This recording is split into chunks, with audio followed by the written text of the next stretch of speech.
meta que nós está ting awe eigenlijk tapa repetir mas e purpose e meta nang di sede Aruba nos logro nang ding e último ano nang e também reto nang que nós ting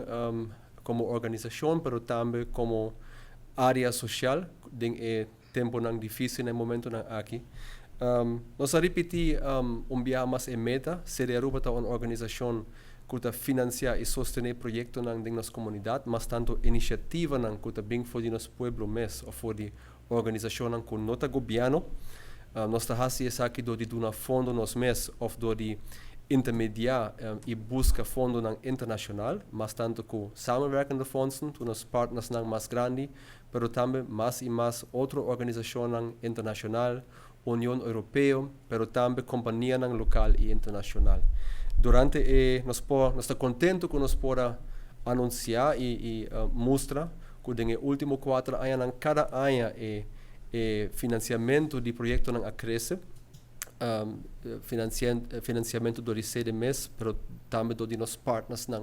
que nos logra atrair, especialmente na pandemia, com a iniciativa de maneira Happy to Give Back, mas também com o fundo de EU. Nós highlight algum resultado que nós está contento com ele, pero me também toch mais específico arriba e reto que nós highlight nós trazer adiante que ainda nós está querer claro do de pandemia pilar principal de Aruba a word sacudir hobby parte turismo, pero prometo que pandemia acaba já eigenlijk tem desbalance entre entrada de turismo, pero também posição de família na Aruba. Eigenlijk a família na Aruba está hobby bom pressão,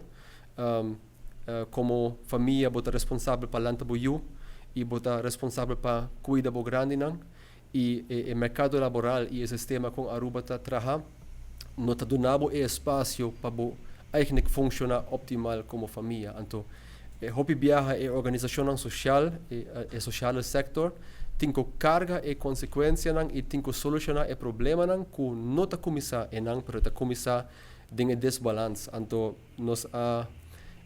pedi especificamente para pôr atenção na criar mais balance, assim o mercado laboral mais atrativo para a gente local, pero também para sostener a família de essa aqui para cumprir com o seu dever,